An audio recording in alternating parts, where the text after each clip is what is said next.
We are back here on Yankees Magazine, and it is time now for a unique behind-the-scenes look at an anniversary being celebrated this season by Yankees Magazine. Not our program, but the Yankees' official publication. In it, fans have had the chance to read unique stories about their favorite Yankees players over the past 30 years, spanning their careers both on and off the field. The very first cover of the magazine featured Yankees catcher Rick Cerone as he was beginning his Yankee career in the early 1980s. And now, 30 years later, Cerone is featured in the anniversary edition of the magazine.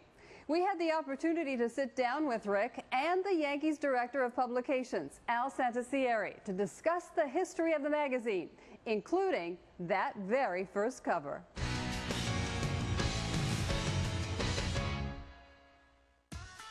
We have the biggest subscriber base of any team publication in sports, and that's great. And that's really a tribute to the great organization that the New York Yankees are and the great teams that we've put together. And obviously winning the World Series last year doesn't hurt matters either. But in my opinion, I think what the greatest thing about the magazine is it started as a newspaper quality magazine. It kind of evolved to a magazine that was a game day program and on par with what a lot of other teams do. And at this point, and really over the last 8 years or 10 years, it's really become a legitimate magazine. It's a lot more than a game day program. I think our fans deserve more than just a scorecard. I think it's more than just something to keep track of the game. I think this sort of market demands more, and we try to give it to them. So we've tried to give them something a little more elegant, something a little more creative, something a little more intellectual. There are more things going on than what's happening around the field. So I think we've tried to kind of capture that in the magazine. Rick Cerone was honored to be featured in the special anniversary edition due out the beginning of May. So fans will get a chance to learn more about the former Seton Hall catcher and former Yankee with 3 tours of duty in pinstripes. I'm pretty sure it was only 20 years ago. Actually, 30 years ago when I was on that cover, it was a paper, and it was a paper magazine. And I guess at the time I didn't appreciate how important it was, but now looking back, I was glad I was selected.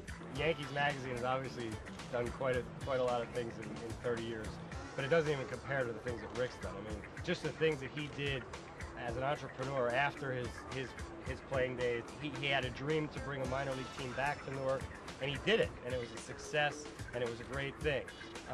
It was really... They found out that I was a little crazy, too. Yeah, I found that out, too. We were running into people that I hadn't seen in a while in Newark, and they would come up, and they would still know you. What I didn't know is that literally half the population of Newark knows him. So that was interesting, too. But, it really just speaks volumes about him, and was really great, for this story, for the magazine. He made it that much better, by really opening up his whole life to us.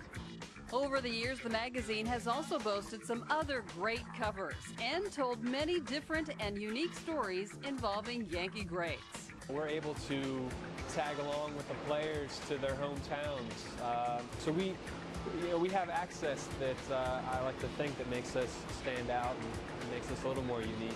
It's a real magazine. There's real stories about players' lives, about people's lives that have been affected by the Yankees that really have nothing to do with the Yankees. And of course the baseball element that that keeps people purchasing it at Yankee Stadium. I think that's the thing that's the most special part of it. Yeah, I mean, I'm a fan of it. I read the magazine. It gets sent to my house. I enjoy reading it. I enjoy the articles about the players that are taken away from the ballpark. So we just try to think outside of a regular scorecard and try to bring that to the fans. We think our fans deserve that.